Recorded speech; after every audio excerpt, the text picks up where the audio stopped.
supprimer. D'accord. Voilà. Il ne faut pas la supprimer pour la supprimer. Maître Kelem de Tambela, 20e mois pour la transition. Oui, non, oui, je commence par la fin.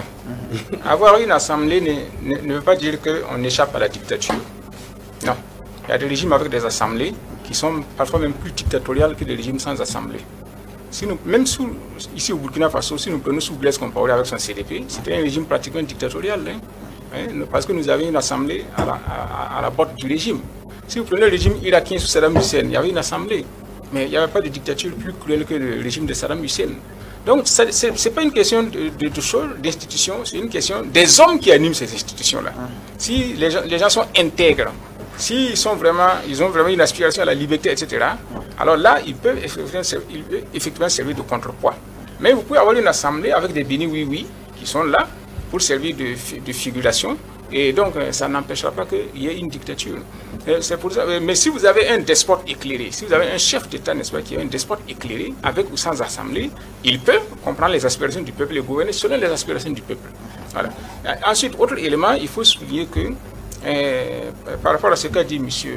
Ouedraogo Yacouba, on ne peut pas comparer le ministre avec les députés. Alors, avec les députés, on ne parle pas de salaire, on parle de traitement ou de rémunération. On parle de salaire quand il y a un employé et un employeur. Or, les députés ne sont pas des employés. Voilà. Donc, parce que les députés n'ont pas une responsabilité individuelle, c'est une responsabilité collective de toute l'Assemblée. La preuve en est qu'il y en a qui s'en vont, qui dorment et qui touchent leur salaire. Mais si tu es ministre, tu as une responsabilité individuelle de gestion d'un département. Et donc, si tu ne fais rien, c'est ta responsabilité qui rejaillit. Donc, ce n'est pas la même chose. Donc, la responsabilité du député et la responsabilité du ministre n'est pas la même chose. Donc, le mandat gratuit peut être conçu pour le député. À l'inverse, la fonction gratuite pour le ministre, c'est beaucoup plus difficile parce qu'il gère des charges sous sa responsabilité. Et le mandat gratuit, par exemple, moi, j'ai toujours préconisé ça.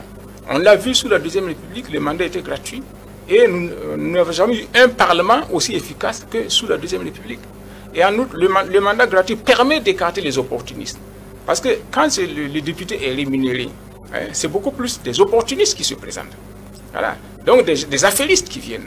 Parce que attirés par le traitement du député. Parce que non seulement le traitement, mais il y a tous les avantages qui vont autour. Et généralement, les gens de qualité même se retirent. Parce qu'ils ne veulent pas subir ces intrigues-là qui conduisent au choix des députés. Tout le monde le sait. On voit comment les bagarres se faisaient ici, n'est-ce pas? Quand il fallait faire la liste pour les députations, etc. Alors que quand le mandat est gratuit, ça permet beaucoup plus aux gens de valeur de venir, parce que ce n'est pas nécessairement le traitement qui les attire, mais c'est la fonction qu'ils vont réaliser. Et donc, tous les opportunistes qui voulaient accourir pour s'enrichir ne trouvent plus l'intérêt d'y être. Ils s'écartent d'eux-mêmes et ils laissent la place à des gens qui ont beaucoup plus de valeur et de mérite occuper la place. Et maintenant, par rapport aux choses, par rapport au temps, aux 21 mois, il faut dire que quand Damiba a pris le pouvoir, donc moi je pensais que c'était non seulement pour lutter contre l'insécurité, mais pour opérer la refondation de l'État. Donc j'avais proposé que même 5 ans. Parce que c'est pendant les régimes de transition qu'on peut refonder l'État. Pendant les régimes électoraux, c'est difficile.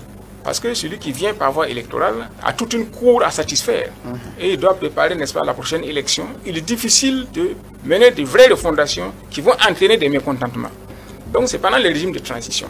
Donc par rapport au président Ibrahim Traoré, c'est vrai, lui-même il a dit que ça pourrait être moins que ça, mais ça dépend de la mission. En même temps, il peut percevoir d'autres missions en plus de la mission qui s'était donnée en priorité quand il venait au pouvoir. Parce que lui, il voyait seulement l'insécurité, la lutte contre l'insécurité.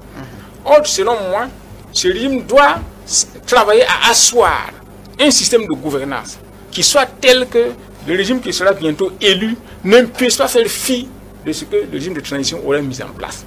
Donc, pour moi, ça doit être une occasion pour refonder l'État, carrément. Et donc, moi, personnellement, je remets en cause nos constitutions actuelles. Donc, je serais pour qu'on rediscute, n'est-ce pas? On remette à plat notre système de gouvernance. Donc, 21 mois, c'est insuffisant?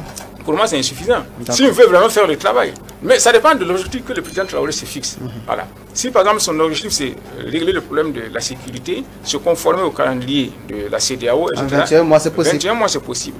Mais moi, de mon point de vue, dans ce que je vois comme étant la mission d'un régime de transition, 21 mois, ce n'est pas suffisant.